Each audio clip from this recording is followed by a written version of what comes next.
안녕하세요. 오늘장 이상형 월드컵입니다. 역시 방심은 금물입니다. 어제 이 메가 날아들었음에도 불구하고 그래도 이 정도면은 뭐 약간 이런 평가를 받았었는데 오늘 경기 좀 반등을 기대하셨던 분들 계셨을 겁니다. 게다가 미국은 잘 버텼거든요. 그런데 우리 경기장에서는 분위기가 좀 상당히 다릅니다. 앞서서 워낙에 에너지를 쏟았던 선수들이 하나둘씩 피식피식 쓰러지는데 그 쓰러지는 강도가 잠깐 휘청이는 것이 아니라 아예 주저앉는 선수들도 있고요. 그래서 벤치로 보내야 하나 마나 이런 생각들도 하실 겁니다. 바뀌는 경기 분위기에 어떻게 적응해 나갈지 저희와 함께 1시간 동안 고민해 보시죠.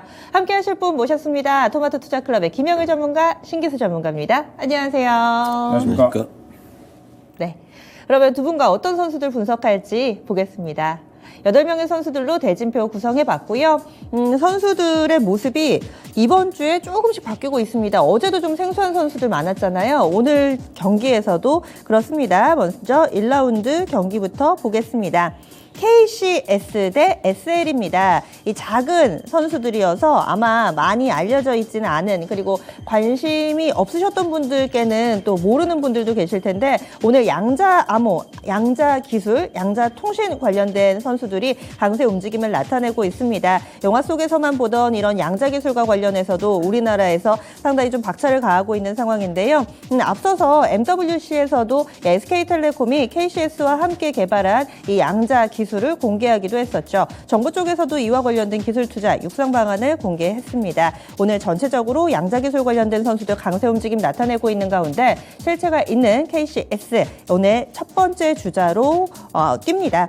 과연 이 선수 어떻게 볼 수 있을까요? 여기에 대항하는 SL입니다. 자동차 부품 관련 선수들 가운데서 또 희비가 많이 엇갈리는데 게다가 현대 기아차가 근래 들어서는 조금씩 나아지는 움직임을 나타내고 있고요. 또 미국 쪽에서 IRA 가이던스 발표가 나오면 좀 달라지지 않을까? 그리고 앞서서 1분기에 이 수출 실적 같은 경우도 현재까지 발표된 부분이 반도체가 별로 안 좋아진 대신에 자동차하고 조선이 좋답니다. 자동차 이제는 좀 기대해봐도 좋을지, 이에 따른 겹불 효과, 자동차 부품까지 올 수 있을지 SL 1라운드에서 두 선수의 대결 꾸려봤고요. 다음 2라운드 넘어가겠습니다. 2라운드는 원전대 건설이라고 해야 될까요? 원전대 플랜트, 두산 에너빌리티 대 삼성 엔지니어링입니다. 오늘 전체적으로 이 원전 관련된 선수들 강세 움직임 나타내고 있습니다. 확실히 3월 되면서 이런 신재생, 친환경 관련된 선수들 관심을 받고 있는데요. 이제는 원전이 이런 얘기가 나올 때 같이 좀 주목을 받습니다.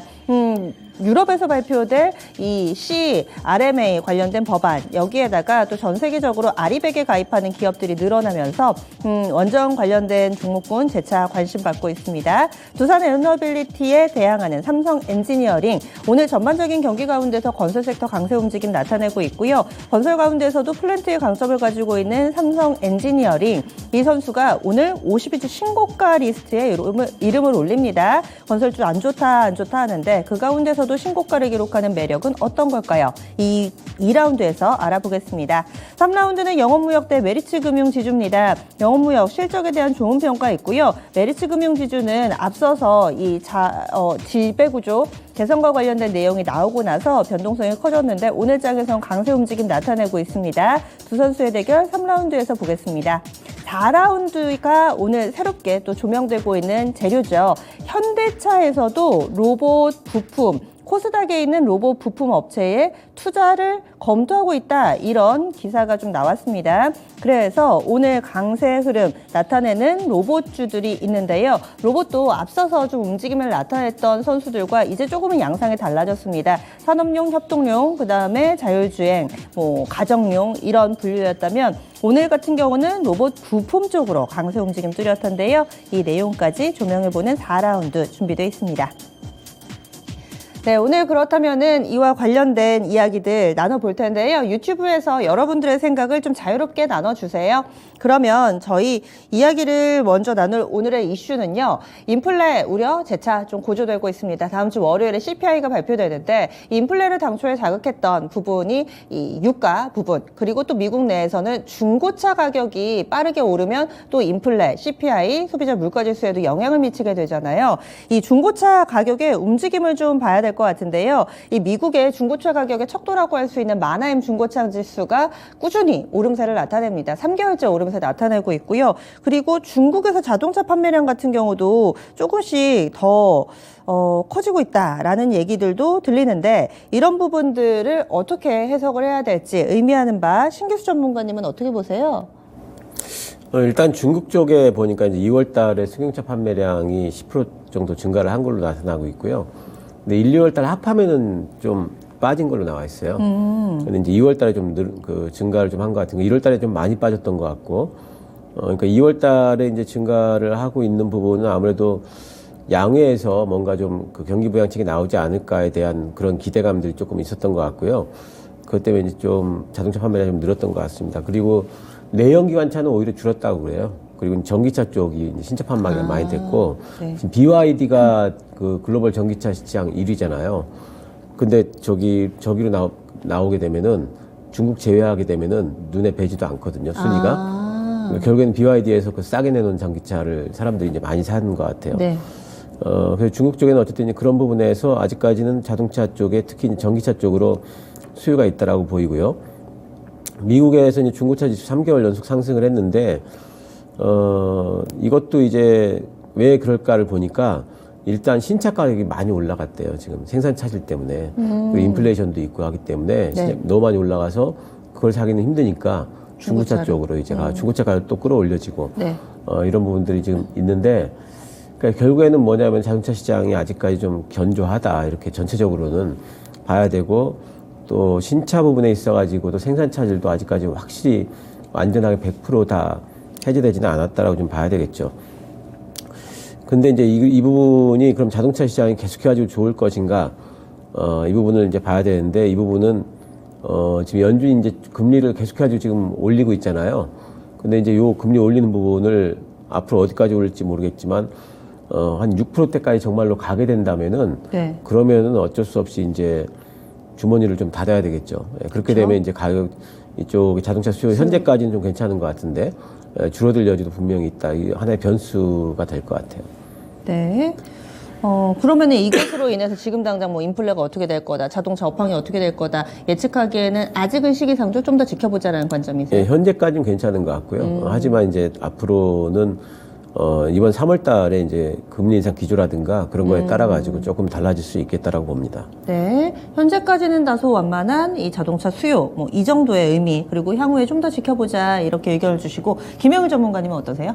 저는 중국에서 이제 자동차 소비가 늘어났다. 일단 이 부분은 그렇게 큰 의미는 없다라고 보고 있거든요. 왜냐면은 이번에 중국 양해 개막이 됐고, 그러면서 중국 정부에서 자동차 소비 쪽에 조금 더 이제 이 정부 정책들을 좀 많이 내놨거든요. 그래서 자동차 소비를 유도하는 뭐 이제 자동차 쿠폰이라든지 이런 것들을 좀 정책들을 내놓으면서 중국의 이제 국민들에게 내수를 좀 다시 한번 끌어올릴 수 있는 정책들을 이제 내놨고, 그래서 이제 자동차 소비가 올라갔다라고 생각을 하지만 그렇게 크게 올라간 건 아니다라고 저는 보고 있습니다. 그리고 이게 그렇게 길게 유지가 될 것 같지도 않고, 그다음에 생각보다 또 중국 측에서도 이 경제 정책을 굉장히 좀 낮은 수치로 내놨기 때문에 결국에는 이 중국의 이러한 이 자동차 소비에 대한 부분은 그렇게 큰 의미는 없다라고 보고 있고, 그다음에 말씀 주셨던 것처럼 이제 미국 중고차 시장에 이제 어느 정도 이 수치가 올라간 부분은 우리나라와는 약간은 좀 궤를 달리해야 된다라고 보고 있습니다. 현재 우리나라 뭐 현대 기아차 그다음에 자동차 부품 쪽 이쪽이 상승이 나오는 거는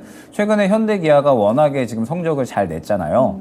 중국 시장에서는 여전히 힘든 상황이지만 이 미국 쪽이나 유럽 쪽 그다음에 이제 새롭게 판매 전략을 굉장히 좀 잘 짰다라고 평가를 받는 게 뭐 인도라든지 아세안 쪽에 상당히 이제 이 성장률을 올리면서 올해에도 이제 이쪽에 좀 집중을 할 것으로 예상이 되고 있거든요. 사실 중국은 워낙에 자국주의 심리가 강하다 보니까 판매 전략을 잘 꾸리더라도 사실 이 소비 심리가 그렇게 이제 많이 회복이 되기는 어렵다 보니 그 외에 뭐 인도라든지 이쪽에 조금 더 이제 집중을 하는 것 같습니다. 그래서 올해에도 생산량 많이 늘리고 그러면서 이제 목표치도 어느 정도는 달성 가능할 것이다라고 예측이 되고 있고, 그런 목표치 자체가 작년에 역대급 실적이 나온 것이다 보니까 이러한 부분들이 이제 견조하게 이어지고 있는 것 같거든요. 그러면서 지금 현재 이 일전에 테슬라가 가격 하락을 했잖아요. 가격을 조금 이제 낮췄고, 이러한 전략들이 저는 조금 더 이제 이어질 수 있다라고 보고 있는 게, 테슬라가 상대적으로 다른 기업들보다 아무래도 수율 자체가 좀 뛰어나기 때문에 가격의 하락에 대한 부분들, 그러니까 가격 인하에 대한 부분들은 조금 더 이제 유리하게 가능하다라고 생각을 해주시면 됩니다. 그래서 테슬라가 최근에 이제 이 중소형, 그러니까 이제 저가 차량에 대한 이러한 라인업도 좀 확대를 하고 있고. 뭐 반값차 만든다고 2,500달러 얘기하더라고요. 그렇죠. 약 한 한화 3천만 원 정도고, 네네. 워낙에 이제 이 정도 가격대의 저가 차량이 사실 시장이 상당히 좀 크거든요. 그렇기 때문에 테슬라가 이쪽에도 진출을 하게 되면 사실 캐파는 늘어날 수가 있는 거고, 그러면서 이제 이 5천만 원 이상의 약간의 이 고가 라인업 같은 경우에는 가격을 어느 정도 현재 구간에서 추가적으로 인하를 한다라고 하더라도 사실 테슬라가 수율이 없기 때문에 그렇게 크게 부담이 안 되는 거거든요. 네. 그러면은 이제 치킨 게임 벌어질 수 있다라는 것은 저는 여전히 생각을 하고 있고, 현대기아차 같은 경우에도 전기차 쪽에서 사실 이제 끌어올려야 되거든요. 전기차가 새로운 또 신흥 시장이고 그쵸. 성장해 나갈 시장이니까 이쪽에서 끌어올려야 되는데 IRA 가이던스는 여전히 남아 있고 불확실성이 남아 있고, 그 다음에 테슬라 기업이 계속해서 이제 이 가격 정책을 조금 낮게 한다라고 했을 때는 당연히 또 현대기아 같은 경우에도 가격을 낮게 책정을 해야겠죠. 이러한 부분들에 대한 불확실성이 있다 보니까 결국에는 올해는 이 아세안 시장 혹은 이제 뭐 중국 쪽 이쪽에 조금 끌어올려야 될 것 같은데, 이러한 이제 이 인도 쪽이라든지 판매량이 증가했던 부분은 최근에 현대기아가 좋았었던 이유였거든요. 그리고 이제 그러한 부분들이 조금 더 이어지고 있다라고 생각을 하기 때문에 여기에서 국내 완성차 쪽은 조금 더 상승이 나오려면 추가적인 실적 회복에 대한 혹은 실적 개선에 대한 성장, 이런 이슈들이 나와 주어야지 추가적으로 이제 주가도 상승이 가능하다라고 보고 있습니다. 때문에 완성차 쪽은 저는 지금은 보지 않는 게 좋을 것 같고, 당분간은. 그러면서 이제 이 인플레가 잡혀간다? 중고차 시장 해박했다고 이제 인플레가 잡혀간다? 이것도 지금은 현재 시장과 약간 동떨어져 있다라고 생각을 해주시면 될 것 같고, 이번 달에 나올 경제 지표를 조금 더 집중을 해야 될 것 같습니다. 그러면서 이제 저는 조금 더 잘 보고 있는, 그러니까 주의 깊게 보고 있는 게 차량용 인포테인먼트 쪽이거든요. 결국에 이제 전기차 시장이 성장을 하게 되면 같이 성장을 할 수밖에 없는 쪽이 차량용 인포테인먼트 사업이고, 그러면서 국내 이제 디스플레이 쪽도 이쪽에 상당히 집중을 하고 있는, LG도 지금 이 인포테인먼트 쪽에 상당히 집중을 하고 있잖아요. 때문에 이 국내에서 이제 앞으로 수요가 증가하고 그 다음에 공급량도 늘어나면서 실적도 개선될 수 있는 이제 이 차량 외에 차량 부품이나 혹은 인포테인먼트 쪽에 저는 집중을 하는 게 지금 상태에서는 조금 더 좋을 것이다라고 생각을 합니다. 예, 알겠습니다. 지금 중국에서 차도 잘 팔린다고 하고, 이 미국에서도 중고차 가격마저도 오를 정도로 수요가 견조하지만 그렇다고 지금 완성차를 접근할 때는 아니다. 두 분이 나란히 좀 이렇게 의견을 좀 주시네요. 그래서 향후에 이와 관련된 부분들이 조금 더 이어지는지 여부 더 체크를 해봐야 되겠습니다. 오늘의 이슈는 여기서 마무리 짓겠고요. 그러면 오늘 선수 대결 펼쳐보도록 하죠. 1라운드 시작합니다. 1라운드는 KCS, 여기에 대항하는 SL 두 선수의 대결. 저희 유튜브 게시판에서 여러분들의 의견 받고 있습니다. 거기에 팝업창처럼 좀 뜨거든요. 여러분들의 의견 자유롭게 나눠주세요. 그냥 원하시는 종목을 꾹 눌러주시기만 하면 됩니다.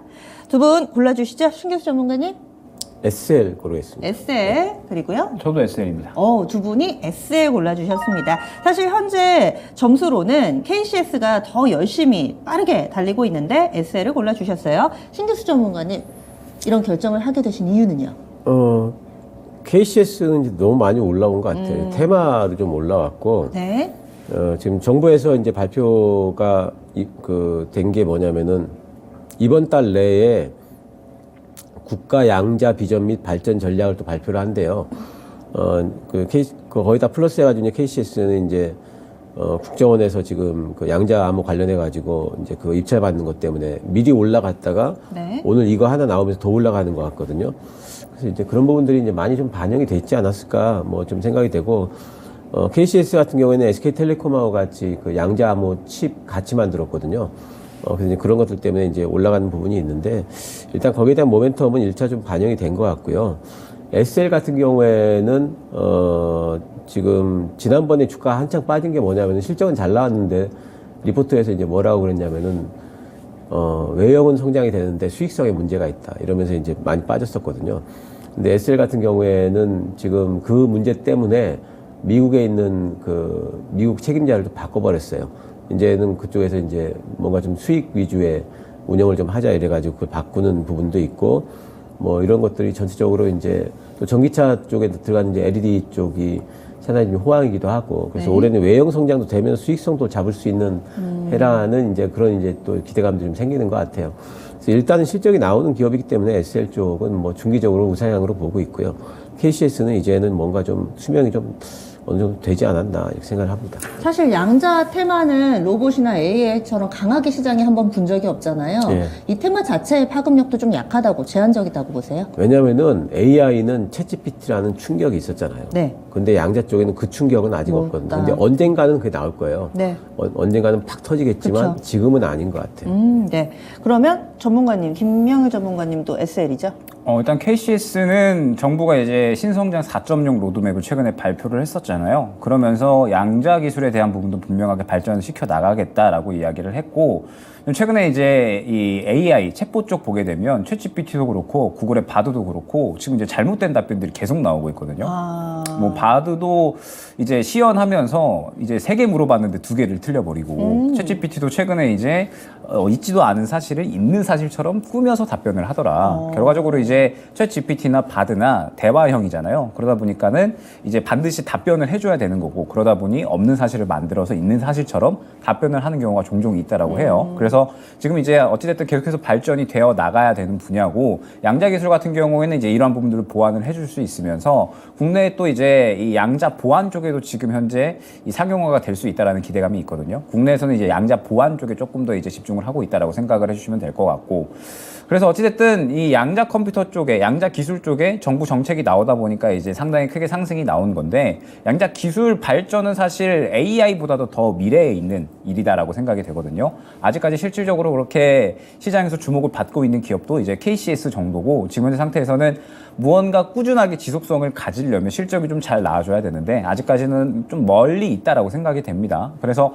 KCS는 이 정부 지원에 대한 이야기로 인해서 상승이 나왔고, 지금 굉장히 여러 가지 섹터들이 상승이 갑자기 많이 나오고 있잖아요. 네. 그동안에 뭐 AI 혹은 이제 뭐 로봇 2차 전지 쪽 나오다가 갑자기 뭐 자동차 쪽 상승 나오고, 그 다음에 뭐 양자, 뭐 그 다음에 원전 쪽 맞아요. 굉장히 좀 상승이 나오고 있는데, 시장의 분위기가 이제 살짝 바뀌고 있는 거죠. 조정이 이제 나오고 있다 보니까 그동안에 시장 이끌었었던 종목군들, AI 쪽이라든지 뭐 혹은 로봇 이쪽은 지금 이제 전체적으로 조정이 나오고 있는 거고, 그러면서 수급이 돌 때가 있어야 되다 보니까는 갑자기 이제 여러 가지 이야기들이 나오면 그냥 이야기 나온 대로 다 수급 들어가는 거거든요. 그래서 양자 기술이 지금 현재 시장에서 주목을 받는 이유는 아무래도 시장의 환경도 어느 정도 작용을 했다라고 보고 있습니다. 그렇기 때문에 KCS는 지금 구간에서 추가적인 상승은 조금 제한될 것 같고, SL 같은 경우에는 이제 말씀 주셨던 것처럼 이제 수익성이 조금은 부족하다라는 부분인 건데, 어찌됐든 이 전기차 쪽으로는 이제 현대 기아 쪽으로 이제 이 램프 쪽 잘 납품을 해 나가고 있는 상태에서 아마 이제 현대 기아가 IRA 가이던스 발표되면 투자 방향을 정하겠죠. 미국에 이제 완전히 집중을 할 거냐, 아니면은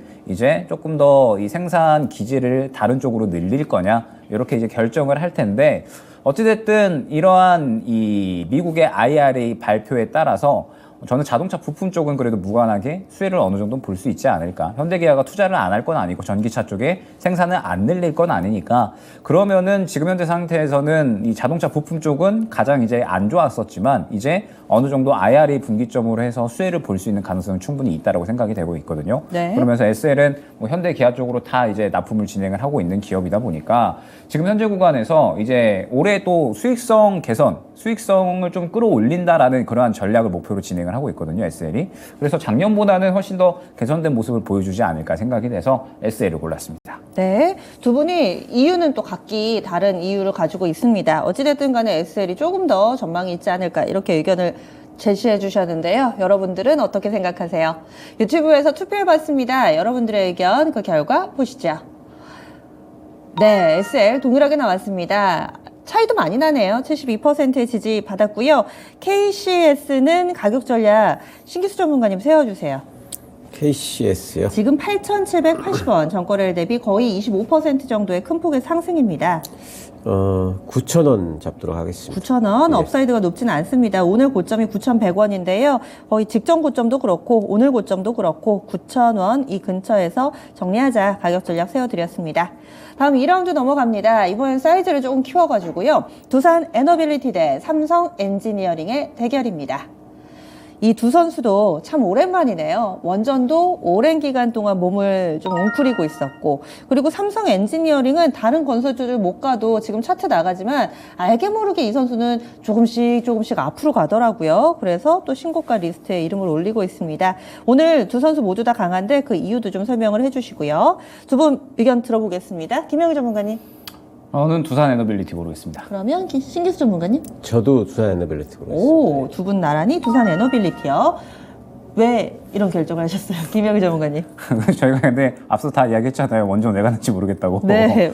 저는 사실 그렇죠. 원전 왜 가지? 라고 생각을 했거든요. 비단 두산 에너빌리티뿐만 아니라 다른 종목들도 다 끌고 올라가고 있는데 일단 이제 최근에 한번 계약건이 있었죠. 한수원에서 이제 폴란드에다가 3호 원자력 발전소 이제 계약한다. 이제 그러면서 G2 파워가 거의 대장으로 움직였고 두산 에너빌리티 같은 경우에는 요것도 있는 것 같아요. 이제 두산마켓 요거를 이제 넘기는데 그때 이제 이 PRS 계약이 있었잖아요. 그러면서 평가 손실 리스크가 있었는데 어찌됐든 최근에 이제 이게 이 팔려 나갔으니까 마감이 됐으니까 리스크가 해소됐다. 약간 이제 이러한 부분도 어느 정도 주가에 좀 잘 반영을 하고 있는 것 같은데 네. 사실 원전 쪽이 저는 지속성이 있을까는 조금 이제 의문이기는 하거든요. 왜냐하면 지금 실질적으로 그렇게 큰 이슈가 없다 보니까 네. 지금 현재 상태에서 지속성이 있을까라는 생각이 들기는 한데 다만 두산 에너빌리티나 지금 대장주로 움직이고 있는 G2 파워 같은 경우에는 봤을 때 수급이 그래도 굉장히 좀 강한 모습이 있거든요. 그렇기 때문에 여기에서 조금 더 이제 상승이 나올 수 있을 만한 구간은 충분히 좀 보여줄 수 있지 않을까라고 생각이 되고 두산 에너빌리티 같은 경우에는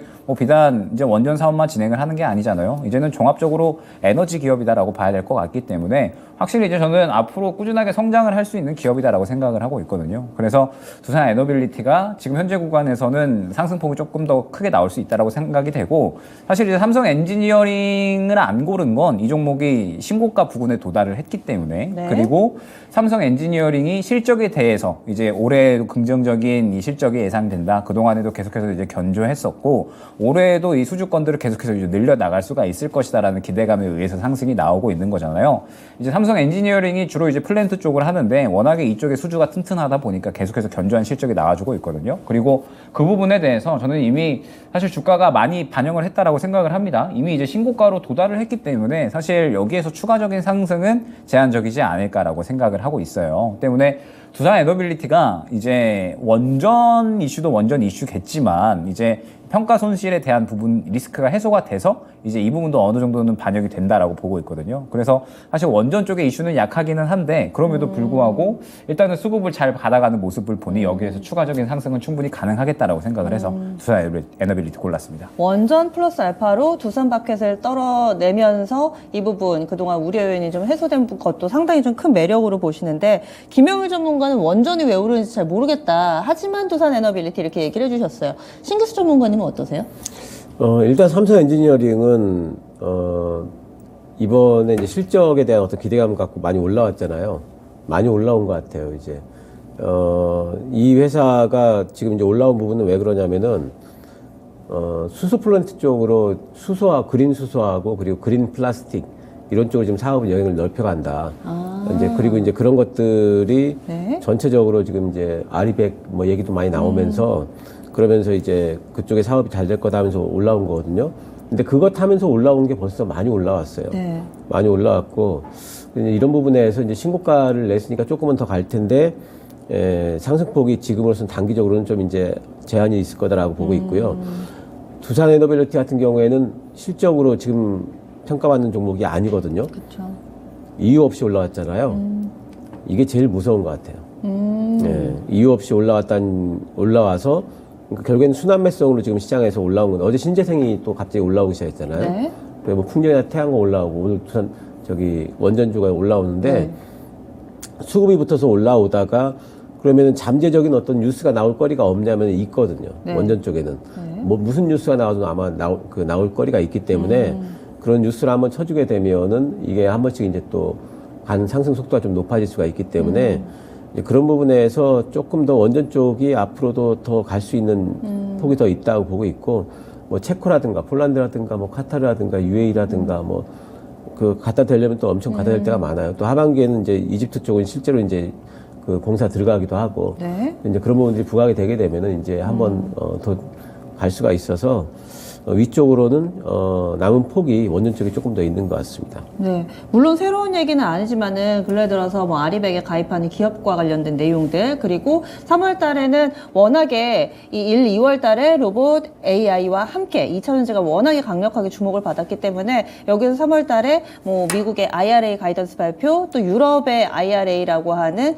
이 RMA 또 발표가 구체적인 안이 나올 예정이기 때문에 이와 관련해서 신재생을 보자 이런 얘기도 상당히 많이 나오고 있고요. 태양광 풍력이 한번 움직여서 그러면 말씀해 주신 것처럼 지금 원전 그리고 오늘 보니까 범한 퓨얼셀도 살짝살짝 움직여서 수소 쪽 그러면 에너지 전반으로 우리가 예전에 목도했던 그런 움직임을 전개될 것이다. 이런 예측은 너무 간 건가요? 어떻게 보세요? 아니요, 저는 있다고 보세요? 가능하다고 봐요. 가능하다고 보고 있고 이번에 AI 테마하고 그리고 로봇 테마는 이제 제 생각에는 이제 거의 끝물로 보거든요. 이제 한 번에 내려오지는 않겠지만 그래도 이제는 좀 물량이 소진되는 과정을 거친 이후에는 주가 이제 제자리로 좀 돌아올 거라고 봐요. 그렇다면 이제 다음번에 과연 시장을 조금 이제 이끌어 갈 만한 네.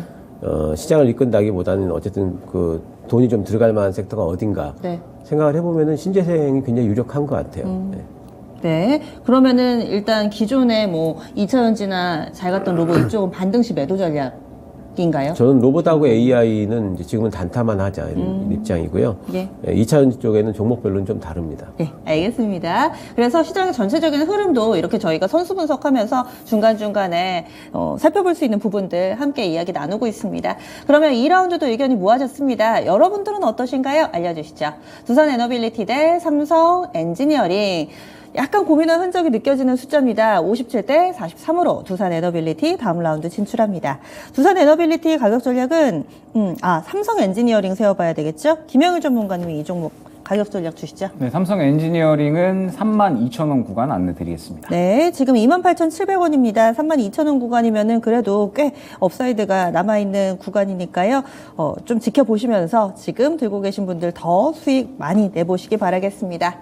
이번엔 3라운드입니다. 영업무역 대 메리츠 금융지주. 사실 안 보신 분들도 많으셨을 거예요. 약간 소외된 종목군들 가운데 오늘 강한 움직임을 나타내고 있는 두 선수의 대결입니다. 그럼 전문가님 의견 주시죠. 어떤 선수 보세요? 영원무역입니다. 영업무역 그리고 신기수 전문가님? 네, 저도 영업무역입니다. 오, 지금까지 두 분의 의견이 동일하게 나오고 있습니다. 메리츠 금융지주보다 영업무역이 낫다. 그 이유는요? 일단 영업무역 상승은 좀 찾아보니까 최근에 이제 리포트가 나왔고 그거에 대해서 이제 또 반응을 하고 있는 것 같거든요. 지금 이제 이 OEM 생산하는 쪽, 이제 의류 쪽이 워낙에 이 미국 쪽에서 재고 과잉 현상이 좀 이어지다 보니까 실적에 대한 부분들이 상반기까지는 좋지 않을 것이다라는 이야기가 상당히 많이 나오고 있습니다. 그런데 하반기 넘어가면서 재고 과잉 현상이 해소가 되고 그러면서 실적 회복에 대한 이러한 기대감들이 상당히 떠오르고 있는 상태거든요. 그러면서 지금 이제 시장에서 그런 이야기 나올 때마다 이제 관련주들이 계속 반응이 나오고 있습니다. 그렇기 때문에 영업무역 같은 경우에는 이 하반기 실적 기대감, 이 어느 정도 올라올 수 있다라는 기대감이 충분히 좀 주가에 작용이 되고 있는 것 같아서 이 종목은 눌렸을 때 접근을 하면 또 쉽게 수익을 줄 수 있겠구나라는 생각을 했고요. 그 다음에 이제 메리츠 금융지주 같은 경우에는 최근에 보험사들 좀 나쁘지 않았잖아요. 그런데 메리츠 금융지주가 메리츠 화재 이제 4월 중으로 편입을 하게 되면서 이제 완전히 지배구조 전환을 했고 그러면서 이제 동시에 어느 정도 좀 수혜를 받나라고 좀 생각을 했습니다. 사실 그렇게 이제 매력도가 느껴지지는 않거든요. 왜냐하면 지금 현재 시장에서 이제 가장 중요한 부분이 무엇이냐라고 생각을 하냐면 결국에 이제 다음 주에 새롭게 올라올 섹터를 잡아야 되는 구간인 거거든요. 그러면은 다음 주에 CRMA 발표가 되고 IRA 가이던스도 발표가 될 거니까 이제 그쪽을 준비를 해야 되고 CRMA 발표가 되면은 이제 뭐 폐배터리 쪽이라든지 아니면은 이제 탄소 발자국에 대한 이러한 이제 현황, 그러니까 탄소 배출량을 공개한다라는 이러한 부분에 대해서 이제 또 이 탄소 중립 쪽이 또 어느 정도 수혜를 받을 수가 있거든요. 그럼 이제 그쪽에서도 어느 정도 이제 관심을 갖고 지켜봐야 될 것 같고, 그다음에 최근에 IRA 가이던스 관련해서 또 어느 정도 관련주들이 상승 나오고 있으니까 그쪽을 좀 지켜봐야 될 것 같은데, 지금 현재 이 메리츠 금융 지주는 보게 되면은 거래량이 거의 이제 전무한 상황에서 이제 상승이 조금 나오고 있는 것 같거든요. 그러면은 최근에 이 금리 상승에 대한 압박, 이러한 것들로 인해서 그냥 반응 정도만 나오고 있다라고 생각이 되지, 저는 지금 현재 상태에서 그러면서 이 메리츠 금융주가 현재 시장에서 지속성을 가지고 상승이 나올 수 있을 것인가, 그거에 대한 매력도는 저는 그렇게 크지 않다라고 생각을 하고 있습니다. 때문에 지금 현재 구간에서는 영업무역이 조금 더 이제 좋아 보이고, 영업무역 같은 경우에는 그래도 실적 개선에 대한 기대감이 그래도 확실하게 있다 보니까 눌림 구간에서 접근을 하게 된다라고 하면은 그래도 충분히 수익이 나올 수가 있다라고 생각을 해서 영업무역이 조금 더 매력적인 것 같습니다. 네. 그러면 전문가님 의견 어떠세요? 일단 메리츠 금융지주는 지난번에 이제 그 자회사 합병을 하면 자회사로 이제 완전 자회사로 들어왔잖아요. 그러면서 이제 그 따졌을 적에 메리츠 금융지주의 가치가 한 8조 정도 될 거다, 시총이. 이 정도로 얘기를 했거든요. 네. 8조가 얼마면은 8조냐면은 가격이 48,000원 정도 되면은 네. 시총 8조가 됩니다. 아, 거의 다 왔네요. 예, 거의 다 왔어요. 그래서 그 이상 가기는 뭐 단기간 내에 올라가기 좀 힘들 걸로 보고 있고요. 네. 많이 올라왔다. 지금은 이제 좁은 박스권을 달리고 있잖아요. 네. 어쨌든 좋은 종목이니까 밑으로도 빠지지 않지만 그렇다고 이제 위쪽으로 올라가기에는 지금은 이제 동력이 좀 이제 많이 소진이 됐다 보고 있고요. 영업무역 같은 경우에는 이제 제일 지난 4분기 실적은 좋았어요. 근데 그 이유가 이제 OEM이 꺾이지 않았다는 것도 있지만 환율 효과요. 그렇죠. 굉장히 크죠. 그러면 제일 걱정이 뭐냐면은 환율 빠지면 어떡할까.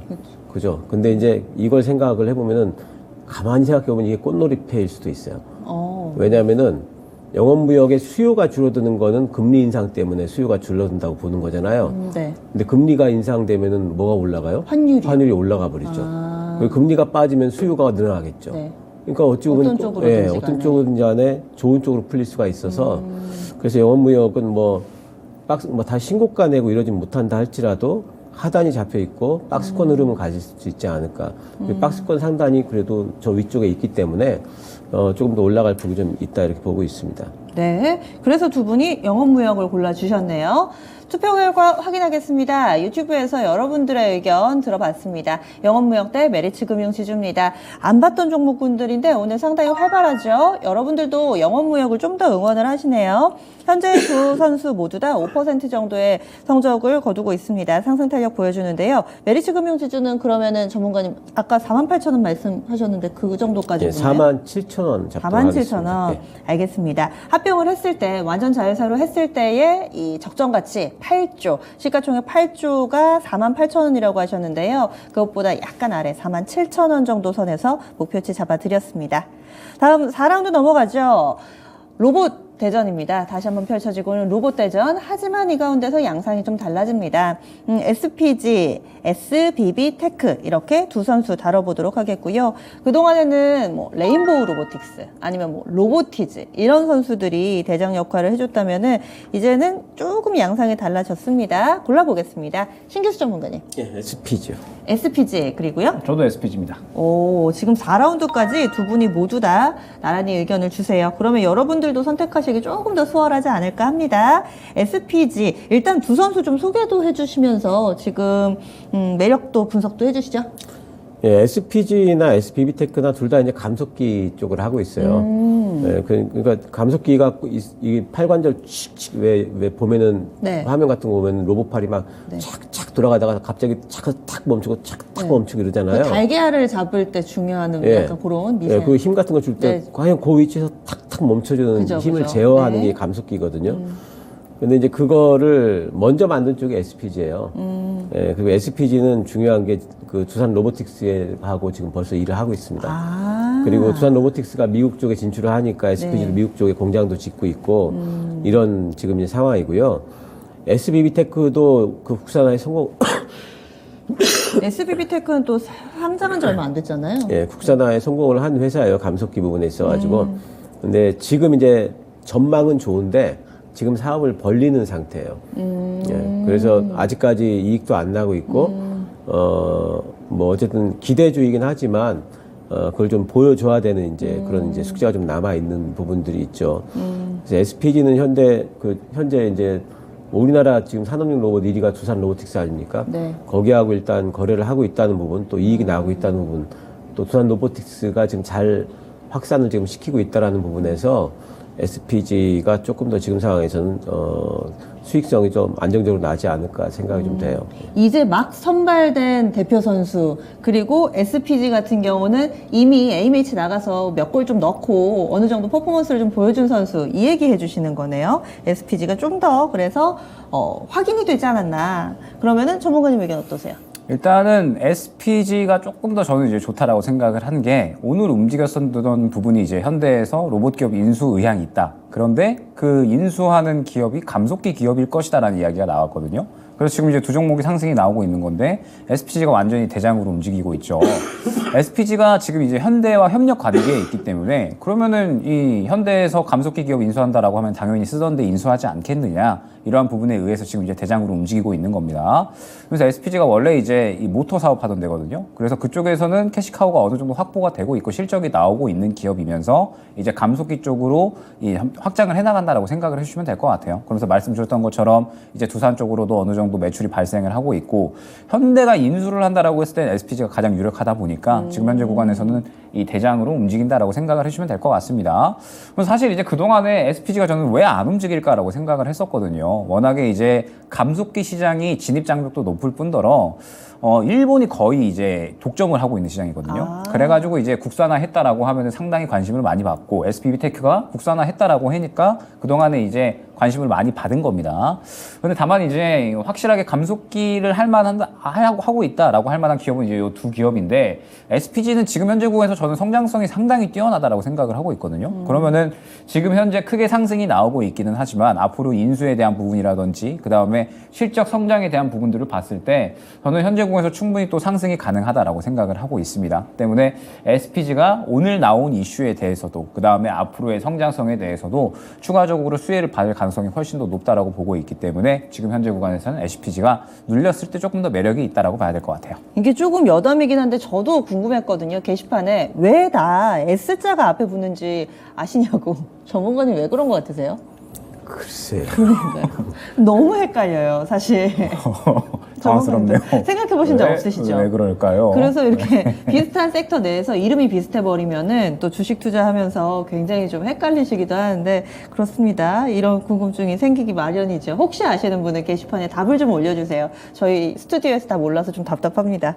그러면요, 저희 4강 대진 어떻게 꾸려졌는지 보기 앞서서 두 분이 나란히 SPG를 골라주셨으니까 여러분들의 의견도 들어봐야 되겠죠?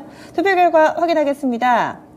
네, 이번에도 큰 차이입니다. SPG가 거의 90% 정도의 지지를 받았습니다. 그러면은 SBB테크도 신흥 강자로서 잘 제 역할을 해오고 있습니다. 가격 전략을 어떻게 세울까요, 전문가님? SBB테크는 지금 현재 구간에서 이미 상승이 좀 많이 나왔다라고 그쵸? 생각을 해서 보유자 영역으로 봐야 될 것 같고 차익 실현 구간으로 네. 봐야 될 것 같습니다. 이제 조금씩 챙겨주시기 바랍니다. 그럼 4강 대진 확인하겠습니다.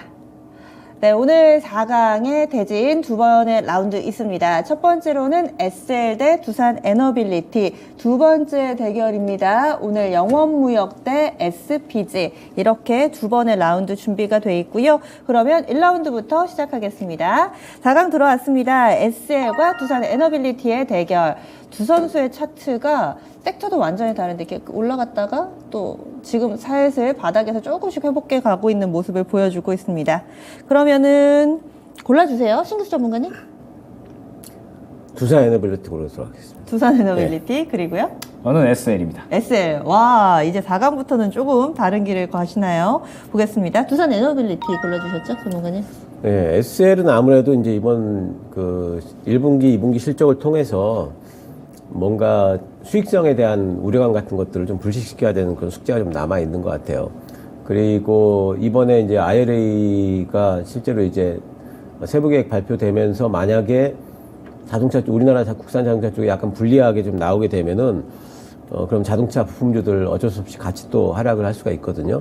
이제 그런 불확실성들이 좀 남아 있는 것 같고, 물론 저는 뭐 SL 같은 경우도 뭐 하반기 내년까지 본다면은 충분히 주가 상승이 있을 종목으로 보지만 단기적으로는 제 생각에는 다음번 모멘텀 섹터는 아무래도 신재생하고 원자력 쪽이 더 유력한 것 같고 그런 부분이 있기 때문에 순환매의 어떤 순서로 봤을 적에 예, 원전 쪽이 조금 더 가능성이 있지 않을까 보고 있습니다. 시장의 흐름 관점에서 원전, 두산 에너빌리티가 좀 더 유리하다.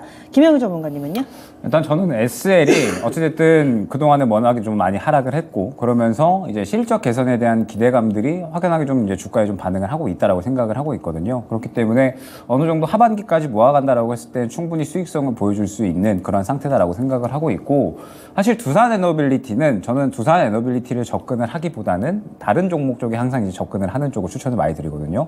왜냐하면 두산 에너빌리티가 대장으로 움직이고 있기는 하지만 항상 이제 앞서 매물대가 너무 두터웠기 때문에 그동안에 이 두터웠던 매물대를 계속해서 이제 뚫어내지를 못했었습니다. 물론 오늘은 상당히 좀 의미 있는 구간이다라고 생각을 하고 있거든요. 굉장히 이 그동안에 뚫어내지 못했었던 매물대를 뚫어줬기 때문에 추가 상승에 대한 부분은 충분히 가능성이 있다라고 생각을 하는데 그렇다면 두산 에너빌리티보다는 그래도 조금 더 이제 이 같이 움직일 수 있는 중소형주 쪽에 한번 집중을 해보지 않을까, 해보는 게 낫지 않을까. 그러면서 지금 이미 이제 이 G2파워라는 종목이 대장으로 움직였었잖아요. 그래서 두산 에너빌리티와 G2파워 이렇게 대장으로 움직이고 있는 종목을 함께 묶어서 보면 차라리 이제 중소형 좀 더 이제 퍼포먼스를 보여줄 수 있는 종목 쪽에 접근을 하는 게 낫지 않을까 생각이 돼서 그러한 관점에 저 SL을 골랐습니다. 네. 김영우 전문가님 예전에 방송에서 원전이 수익 내기 쉽지 않아요 라는 멘트를 하신 적이 수익을 내기가 쉽지 않았던 부분이 두산 에너빌리티를 지금 다시 보여주시면 좋을 것 네네. 같아요. 두산 에너빌리티가 차트 보면 지금 항상 이제 17,000원 구간대를 못 뚫어줬었거든요. 그래서 저는 저 구간을 지금 오늘 뚫어주고 있으니까 굉장히 좀 의미가 있다라고 생각을 하고 있습니다. 여태까지 뚫어주지 못했던 부분을 뚫어줬고 그러면서 이제 다음 주에 CRMA 나오잖아요. 네. 말씀드렸듯이 CRMA 나오게 되면은 폐배터리 쪽도 이제 주목을 받을 수가 있겠지만 탄소 중립에 대한 부분도 분명하게 법안에 포함이 되어 있기 때문에 관련해서 수혜를 받을 수가 있을 거고 그다음에 IRA 가이던스도 발표가 되게 되면은 신재생 쪽에 대한 어느 정도 매기가 형성이 될 수 있다라고 보고 있거든요. 그러면은 이제 두산 에너빌리티가 뚫어줬으니 원전 쪽은 지금 현재 상태에서는 어느 정도 가능성은 있다라고 봐야 될 것 같습니다. 그러면은 이제 이 중소형주 쪽에는 뭐가 접근 가능할 거냐라고 봐야 될 것 같은데 지금 이제 다 상승이 나오고 있는 구간이거든요. 뭐 서전기전, 뭐 일진파워 등등 다 상승이 나오고 있는 구간인데 거래량이 적게 들어오는 종목들이 굉장히 많습니다. 그러면은 아마 원전 쪽에 수혜를 받더라도 그렇게 크게 움직이지 못할 가능성이 크고 그렇기 때문에 웬만하면 원전 쪽은 두산 에너빌리티 그 다음에 대장으로 움직이고 있는 G2파워 정도만 보는 게 좋을 것이다까지 말씀드릴 수 있을 것 같습니다. 예, 알겠습니다. 예전에 한창 안 움직일 때 저희가 스튜디오에서 한신기계 얘기했던 게 좀 기억이 나서 이렇게 질문을 드렸었는데 지금도 원전 관련주는 두산 에너빌리티, G2파워 중심으로 보고 그리고 당시에는 박스권에 갇혀 있어서요. 원래 주가도 이렇게 흐름에 따라서 투자 의견도 약간씩 좀 변화가 있고 대응 전략이 달라지니까 참고해 주세요. 저희 이렇게 두 분의 의견이 엇갈려서요. 여러분들의 투표 결과가 중요해졌습니다. 그러면 결승전에 올라갈 선수 여러분들이 알려주시죠. 투표 결과 확인합니다. 두산 에너빌리티 67% 지지 받았습니다. SL이 떨어졌고요. 그러면 SL 가격 전략은 김영일 전문가 알려주세요. 네, SL은 지금 구간에서 장기적으로 좀 모아간다라고 생각을 해주셔도 문제가 없을 것 같고요. 32,000원 안내드리겠습니다. 알겠습니다. 32,000원. 모아나가신다면 괜찮다. 이렇게 또 의견 나왔습니다. 다음 라운드 넘어가 보겠습니다. 4강의 두 번째 라운드고요. 영원무역 대 SPG 이런 대결. 의류 OEM 대 이 로봇 감속기, 로봇 부품 관련 두 선수입니다. 하는 일이 굉장히 극명하게 좀 다른 접점이 없는 선수인데 어떤 쪽이 조금 더 매력적일까요? 김영일 전문가님. SPG입니다. SPG. 저도 SP적으로 했습니다. 네, SPG를 골라주셨는데 김영일 전문가님부터 설명해 주세요. SPG는 이제 감속기에 대한 수요는 이제 전 세계적으로 좀 증가할 거거든요. 그래서 아마 성장성이 상당히 좀 담보가 되어 있다라고 봐야 될 것 같고 그렇기 때문에 지금 현재 상태에서 만약에 SPG가 눌린다 그러면은 최애 관심주로 또 설정을 해놓고 접근할 준비를 해야 된다라고 보고 있습니다. 반면에 영업무역은 저는 이제 최근에 리포트 나왔던 것들이 지금 주가 상승에 어느 정도 도움이 된다라고 보고 있어서 그렇게 큰 상승은 어렵지 않을까. 어찌됐든 상반기까지는 실적이 어려운 행보를 걸어갈 거고 하반기 실적 회복 기대감으로 올라가고 있는 건데 그러면은 지금 당장에 올라올 수 있는 쪽을 좀 지켜봐야 될 것 같거든요. 영업무역은 이렇게 어느 정도 이 반응을 한 이상 지금 현재 주가에서는 그렇게 매력도가 없다라고 생각을 해서 SPG를 골랐습니다. 그런데요.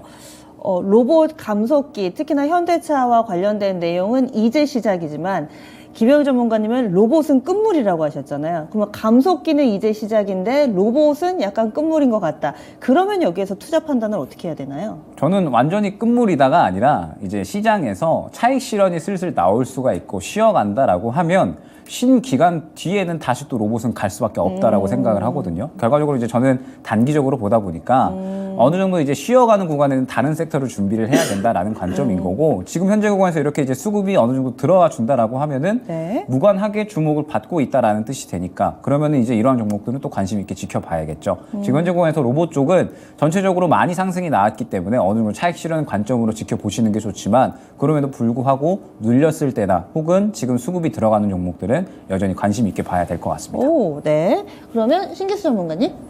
예, 영업무역은 어차피 박스권에 좀 갇혀 있어요.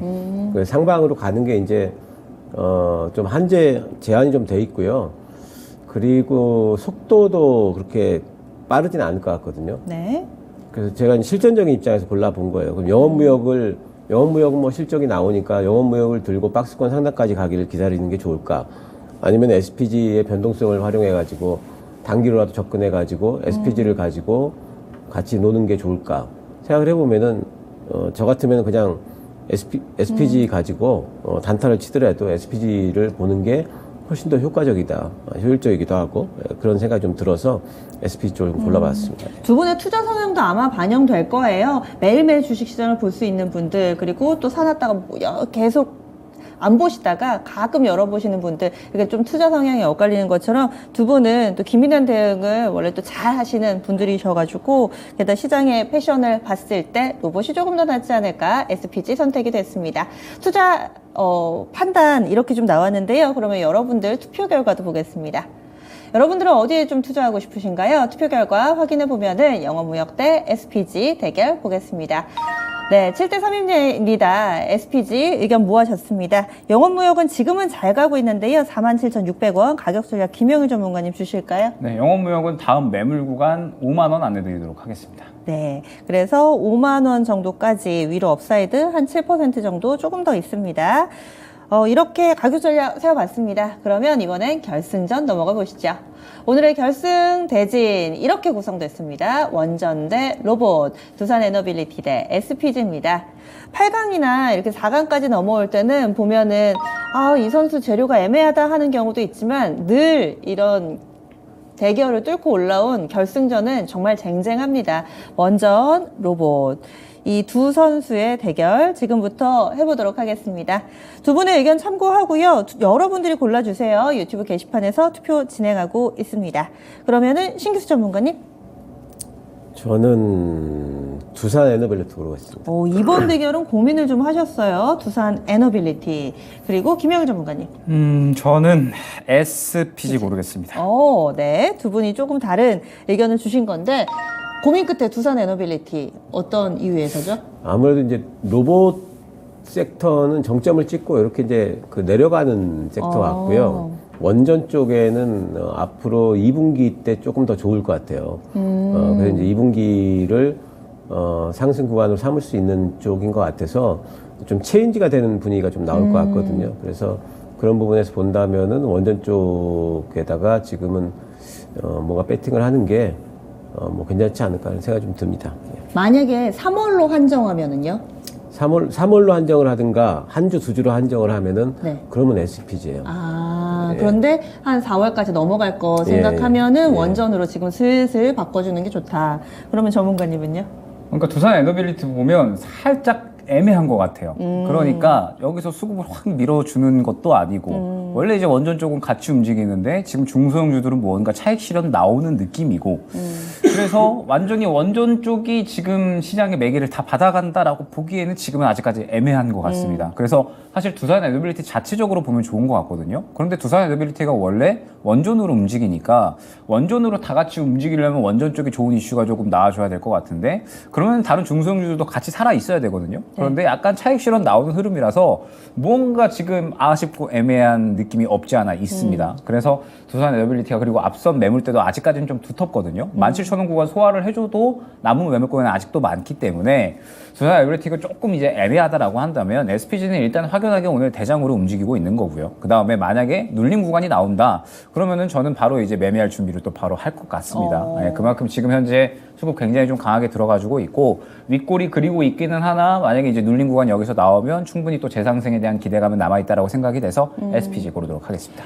이 선택은 달랐지만 이 두 분이 생각하시는 의식의 흐름은 비슷하게 흘러갑니다. 짧게 본다면은 로봇 그리고 조금 더 여유 있게 한 달 넘게 2분기까지 넘어갈 생각을 하신다면은 두산 에너빌리티가 낫지 않을까. 지금 당장은 어찌됐든 간에 이 돈의 흐름이라든지 이런 부분들을 봤을 때는 SPG 그리고 조금 더 여유 있게는 또 원전까지도 관심 영역을 펼쳐보자 이렇게 의견 드리는데요. 그러면 여러분들이 골라주신 오늘장 MVP 어떤 선수일까요? 보시죠.